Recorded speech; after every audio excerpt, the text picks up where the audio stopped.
పిల్లలకి స్కూల్ పాఠశాలైతే పేరెంట్స్‌కి స్కూల్ పేరెంట్స్‌శాల. నమస్తే అమ్మా. నమస్తే అమ్మ.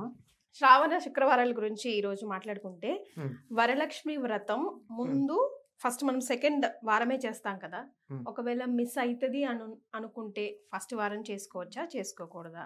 ఒకవేళ సెకండ్ వారం మిస్ అయితే మళ్ళీ ఎప్పుడు చేసుకోవాలి? ఇలాంటివి కామన్ సందేహాలు వస్తా ఉంటాయి. అసలు సెకండ్ వారం, ఫస్ట్ వారం అని కాదమ్మా లెక్క. హ్మ్. పౌర్ణమికి ముందొచ్చే శుక్రవారం అని లెక్క. అచ్చా! ఒక్కొక్కసారి శుక్రవారం నాడే శ్రావణ మాసం వచ్చిందనుకో, హ్మ్. అప్పుడేమవుతుంది మూడో వారం అవుతుంది. హ్మ్. అంటే పౌర్ణమికి దగ్గరగా ఉండే వారం మాత్రమే, పౌర్ణమికి ముందు ఉండేటటువంటి వారం చేసుకోవడం ప్రశస్తం. అమ్మవారు చెప్పింది కదా కల్లో కనపడి, హ్మ్. పూర్ణిమకు ముందు వచ్చే శుక్రవారం అంది. హ్మ్. అది ఒకటా, రెండా, ఒక్కోసారి మొదటి వారమే రావచ్చు అట్లా. హ్మ్. హ్మ్. హ్మ్. హ్మ్. అంతే కదా! అంతే కదా! శనివారం మొదలైందనుకో శ్రావణ మాసం అమ్మ. మొదలయ్యి కొంచెం తిథులు ఒక్కొక్కప్పుడు తక్కువ ఉంటాయి కదా నిడివి. హ్మ్. అలా ఉందనుకో, అప్పుడు మొదటి వారమే అవ్వచ్చు, చెప్పలేం. హ్మ్. కనుక లెక్క ఏమిటంటే పూర్ణిమకి ముందు ఉండేటటువంటి శుక్రవారం. హ్మ్. ఆ రోజు వరలక్ష్మి వ్రతం చేసుకోవాలి. కానీ ఆషాఢ ఆ అమావాస్య నుంచి మామూలుగా లెక్క పెట్టుకుంటే 15 డేస్ అంటే సెకండ్ వారం ఇన్ జనరల్‌గా వస్తది ఇన్ కదా! జనరల్ వస్తుంది. అప్పుడప్పుడు మారుతుంది, అది నేననేది. హ్మ్. అంచేత ఇన్ జనరల్ లెక్క పెట్టేసుకుని ఇదే లెక్క అంటే కుదరదు గనక అదే. హ్మ్. Just thumb rule. తప్పనిసరిగా థంబ్ రూల్ అని చెప్పేది ఏమిటి అంటే పూర్ణిమకు ముందొచ్చే శుక్రవారం. డన్. హ్మ్. ఆ శుక్రవారం నాడు చేసుకుంటారు. హ్మ్. ఒకవేళ కుదరకపోతే తరువాత వచ్చే శుక్రవారం చేసుకోవచ్చు. హ్మ్. అది కుదరని వాళ్ళు సాధారణంగా మొదటి వారం కుదరదే ఈ పూర్ణిమ ముందు వచ్చే శుక్రవారం కుదరని వాళ్ళు 4గో వారం చేసుకుంటారు. అప్పుడైనా చేసుకోవచ్చు. అమ్మ. నేను తప్పనిసరిగా ప్రతి సంవత్సరం చేసుకోవాల్సిందేనా? ఒక సంవత్సరం చేసుకొని వదిలేయొచ్చా? ఇది హ్మ్. వ్రతమేం కాదు కదమ్మా! హ్మ్. అదే వ్రతమే. నోము కాదు కదా! హ్మ్. హ్మ్. నోమైతే పట్టిన తర్వాత తప్పనిసరిగా చేసుకొని తీరాలి. ఓకే. ఇంట్లో ఎవరైనా ఒకరైనా కంటిన్యూ చేస్తూ ఉండాలి. చేస్తూ ఉండాలి. వ్రతానికి అవసరం లేదంటారా? వ్రతం మనం ఓ నియమం పెట్టుకున్నాం చేసుకుంటాం. హ్మ్. వీలు కానప్పుడు పర్వాలేదు. ఓకే. ఒక్కొక్క సంవత్సరం వీలు కాదమ్మా. ఇంట్లో ఏవో శుభమో, అశుభమో ఏదో జరిగి కుదరదు. హ్మ్. మునిగిపోయిందేం లేదు. హ్మ్. వచ్చే ఏడాది చేసుకోవచ్చు. దండం పెట్టుకుంటాం. మనకి ఆ టైంకి ఎలాగో మనసు ఇలా కొంచెం గిలి ఉంటుంది. అవునమ్మా.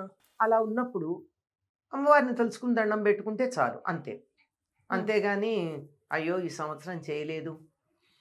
నాకేదన్నా కష్టం వస్తుందేమో, నష్టం వస్తుందేమో, ఇబ్బందొస్తుందేమో, అమ్మవారు శపిస్తుందేమో, ఇలాంటి పిచ్చి ఆలోచనలు పెట్టుకోనక్కర్లా. అసలు వరలక్ష్మి వ్రతం, వరాలిచ్చే వ్రతం అని చెప్తా ఉన్నారు గదా! హ్మ్. ఏమేం వరాలిస్తారు? ఎవరెవరు చేయాలి? ఆవిడ వరలక్ష్మి అంటే శ్రేష్టమైన లక్ష్మి అని అర్థం. హ్మ్. వర అంటే శ్రేష్టం.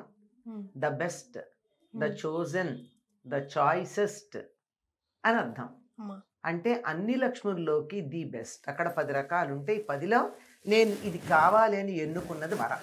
హ్మ్. అటువంటి వరలక్ష్మి. అంటే అన్ని లక్ష్ముల్లోకి ఉత్తమమైన లక్ష్మి ఏదైతే ఉందో అది ఇస్తుంది. ఏమిటా ఉత్తమమైన లక్ష్మి? హ్మ్. అంటే నాకు బోలెడు డబ్బుంది. కానీ స్విస్ బ్యాంక్‌లో ఉంది. హ్మ్. నాకేమన్నా ఉపయోగపడిందా? మరి. నాకు నలుగురు కొడుకులు. 4 దేశాల్లో ఉన్నారు. హ్మ్. ఒంట్లో బాగుండకపోతే నా అనేవాడు ఉండడు. లేరు. నాది ఏ పనివాళ్ళో చూడాలి. లేపోతే అది లేని పరిస్థితి. హ్మ్. అది సంతాన లక్ష్మి ఉన్నట్టా? లేనట్టే. సంతానం ఉంది గానీ సంతాన లక్ష్మి లేదు. ఆ! ఆ! అవునమ్మా. ఆ! హ్మ్. నాకు ఫ్రిడ్జ్ నిండా స్వీట్లున్నాయి. కానీ నా ఒళ్ళు షుగర్ ఫ్యాక్టరీ. ఏం లాభం? హ్మ్. ఉపయోగం ఉందా? లేదు. లేదు. ఏది ఉంటే ఉన్నటువంటి అన్ని రకాల సంపదల్ని అనుభవించగలమో అది శ్రేష్టమైన లక్ష్మి. అబ్బా! భలే చెప్పారు నిజంగా. ఆ! అన్నీ ఉండి అల్లు నోట్లో శని అంటూ ఉంటాం గదా! అదే. హ్మ్. అది లేకుండా ఉన్నది అనుభవించాలి.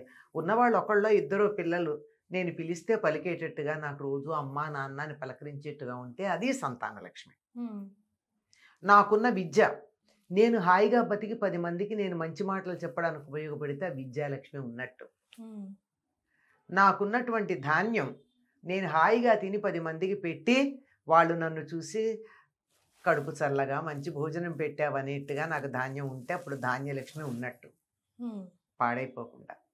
ఇలా ప్రతిదీ కూడా నాకున్నది నాకు ఉపయోగపడుతూ దాన్ని నేను నలుగురికి వినియోగించగలిగినటువంటి శక్తి నాకొచ్చేది ఏదైతే ఉందో అది శ్రేష్టమైన లక్ష్మి. అటువంటి శ్రేష్టమైన లక్ష్మి ఏమిటి అంటే వరలక్ష్మి వ్రత కథలో ఉంటుంది. అమ్మవారు చెప్తుంది కదా, ఆ అమ్మాయి పేరు చారుమతి. అంటే మంచి బుద్ధి కలిగింది. మంచి బుద్ధి కలిగింది కనుకే అత్తగారులని మామగారిని బాగా చూసుకుంది, భర్తకు అనుకూలంగా ఉంది, ఉన్నదాంతో తృప్తిగా ఉంది, గయ్యాళిగా ఉండేది కాదు, ఎప్పుడు మంచి మాటలే మాట్లాడేది, ఎవరితో దెబ్బలాడేది కాదు. ఇవి లక్ష్మి ఉండడానికి కారణాలు. ఇవి ఉన్న వాళ్ళ దగ్గర లక్ష్మి ఉంటుందమ్మా, అంతే అంతే. అలా ఉన్నది గనక నీకు దయతలిచాను, నువ్వు వ్రతం చేసుకో, నిన్ను అనుగ్రహిస్తాను, ఫలానా రోజును చేసుకోమని చెప్పింది. ఈవిడ చారుమతి కదా, మంచి బుద్ధి కదా, అంచేత ఇంట్లో పెద్దవాళ్ళకి చెప్పింది, ఇట్లా కాలొచ్చిందండి చేసుకోనా అని. వాళ్ళు చేసుకోమన్నారు. అంటే వాళ్ళ సపోర్ట్ ఉంటే బాగా చేసుకోవచ్చు కదా. తర్వాత నువ్వు చేసుకో అని అమ్మవారు చెప్పింది కానీ ఈ అమ్మాయి ఏం చేసింది, ఊళ్ళో వాళ్ళందరికీ చెప్పి అందరూ రండి. అంటే నాకు వచ్చేటటువంటి మేలు 10 మందికి కలగాలని కోరుకోవడం మంచి బుద్ధి. అందుకే ఆవిడికి కనపడింది. ఈ వ్రతం అంతా అయ్యాక ఏం జరిగింది, ఒక ప్రదక్షిణం చేస్తే వాళ్ళకి అందెలు వచ్చాయి కాలికి, రెండో ప్రదక్షిణం చేస్తే ఒళ్ళంతా నగలు వచ్చాయి, మూడో ప్రదక్షిణం చేసేప్పుడు బయట గోలగోలగా ఉంది. ఏమిటి గోలంటే తీసుకెళ్ళడానికి భర్తలు వచ్చారట వీళ్ళందరికీ. అంటే వ్రతానికి వచ్చేటప్పుడు ఒకళ్ళు వచ్చారు, తీసుకెళ్ళడానికి భర్తలు వచ్చారు. అన్నిటికన్నా గొప్ప సంపద ఏమిటి, సౌభాగ్యం. ఏమిటి, పసుపు కుంకుమ. పసుపు కుంకుమ సరే, భర్తలు భార్యలు తీసుకెళ్ళడానికి భర్తలు వచ్చారే, ఇంతకన్నా గొప్ప సంపద ఆడవాళ్ళకి ఏం కావాలి? కొంగున భర్తను కట్టేసుకోవడాన్ని మించిన సంపద ఏం కావాలి? వచ్చేప్పుడు వాళ్ళు దింపారో లేదో తెలియదు, వీళ్ళంతటి వీళ్ళే పాపం కష్టపడి వచ్చారు. ఇప్పటికీ వాళ్ళ భర్తలకి భార్యల మీద ప్రేమ పెరిగిపోయి తీసుకెళ్ళిపోవడానికి ఇంటికి వచ్చారు. మరే మీరు లేని ఇల్లు మేము చూడలేము అన్నట్టు, నువ్వు లేకపోతే ఉండలేనన్నట్టు. ఇంతకు మించిన సౌభాగ్యం ఏ ఆడదానికైనా ఉంటుందా? ఉండదమ్మా. బోల్డ్ నగలు ఉన్నాయి, బ్రహ్మాండమైన ఇల్లు ఉంది, మంచి చీరలు కట్టుకుని నగలు పెట్టుకుని భర్త ఇంటికే రాకపోతే ఆవిడికి ఆ నగలు ఎందుకు, ఆ చీరలు ఎందుకు కదా. కనుక భార్యల్ని తీసుకెళ్ళడానికి భర్తలు వచ్చారు అన్నది అన్నింటికన్నా గొప్ప సంపదమ్మా. అది వరలక్ష్మి, శ్రేష్టమైనటువంటి లక్ష్మి. అన్నిటికన్నా మించింది ఏమిటో తెలుసా, ఇల్లాలి ముఖాన చిరునవ్వు అన్నది ఇంట్లో వాళ్ళందరూ ఆనందంగా ఉంటే ఉంటుంది. అటువంటి చిరునవ్వుని కలిగించే వ్రతం వరలక్ష్మి వ్రతం. సూపర్. అయితే థంబ్ రూల్స్గా మనం గుర్తుపెట్టుకోవాల్సిన నియమాలు ఏంటమ్మా వరలక్ష్మి? ఇప్పుడు తోరంకి దగ్గర నుంచి చాలా రూల్స్ ఉంటాయి కదా, అంటే పర్ఫెక్ట్గా మనం చేయాల్సినవి. ఇందులో ఇంకోటి ఏంటి, మీరు అసలు గమనించాల్సిన విషయం ఒకటి ఏంటంటే, ఇందులో అది మగధ దేశం, కుండిన నగరం, ఆవిడ పేరు చారుమతి. ఇన్ డీటెయిల్స్ ఉన్నాయా? చారుమతి గారు మొగుడు గారి పేరేంటి? లేదు, పేరు మెన్షన్ చేయలేదు కదా. అంటే ఎవరికి ఇంపార్టెన్స్ ఉందో వాళ్ళ పేరే చెప్తారు మన దేశంలో. ఆడవాళ్ళ నాయకత్వం ఉన్న చోట ఆడవాళ్ళ పేరే చెప్తారు. కనుక ఆడవాళ్ళని అనగదొక్కలేదండోయ్, ఎంత ఇంపార్టెన్స్ ఇచ్చారో చూడండి. 100%. స్త్రీ ఇక్కడ స్త్రీ ప్రధానం కనుక స్త్రీ పేరే ఉంది, ఆయన పేరు లేదు. అది విషయం. ఇది ఆడవాళ్ళందరూ గుర్తుపెట్టుకోండి.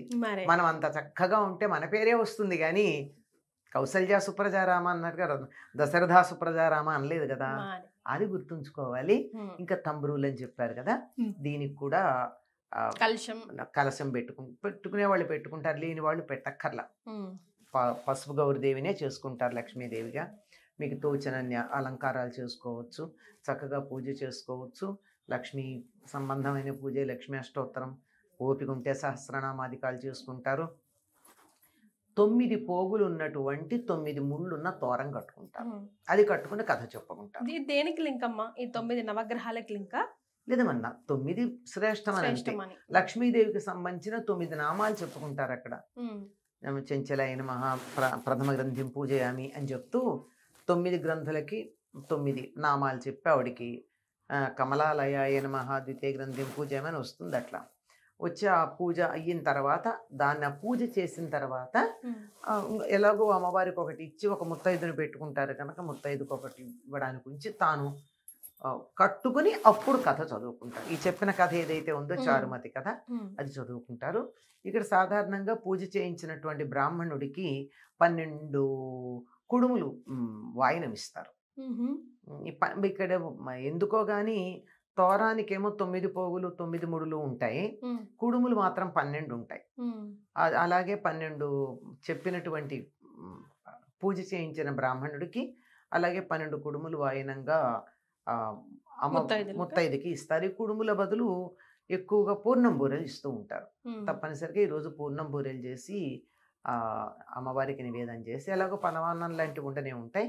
ప్రత్యేకత ఏమిటంటే పూర్ణాలు. ఈ పూర్ణాలు చేసి ఇవి కూడా శనగపప్పుతో కాకుండా పెసరపప్పుతో చేసే పద్ధతి ఉంది. పోలి పూర్ణం బూరెలు అంటారు. అవి చేసి వాటిని వాయినంగా ఇచ్చేటటువంటి పద్ధతి మనకి ఉందమ్మా.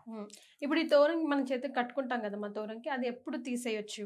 సాధారణంగా వినాయక చవితి నాడు తీస్తారమ్మా. అప్పటి వరకు పెట్టుకో. అప్పటి వరకు ఈ మంగళవారం తోరాలు కానీ శుక్రవారం తోరాలు కానీ అవన్నీ వినాయక చవితికి పెట్టుకుంటారు. సో మినిమం ఏం నియమాలు పాటించాలమ్మా ఆ రోజు వ్రతం చేస్తున్నప్పుడు? ఏ వ్రతానికైనా పాటించే నియమం ఒకటే ఉందమ్మా. ముందు రోజు ఒక పూట భోజనం చేయడం, బ్రహ్మచర్యం పాటించడం, వీలైతే భూసేనం, నేల మీద పడుకోవడం. ఇవన్నీ ఏ వ్రతానికైనా ఏ పూజకైనా ఇవి పాటిస్తారు. దాటకూడదు ఇట్లాగా అట్లాంటివి ఏం లేవు. అస్సలు ఇవన్నీ చక్కగా వేడుకగా చేసుకునే వ్రతాలు. అంత బంధించేసి అమ్మో ఇలా చేస్తే ఇలా అయిపోతుందని భయపెట్టేటటువంటివి ఏం లేవు. హాయిగా సంతోషంగా చూసుకునేవి. చాలా సంతోషం అమ్మా, ధన్యవాదాలు.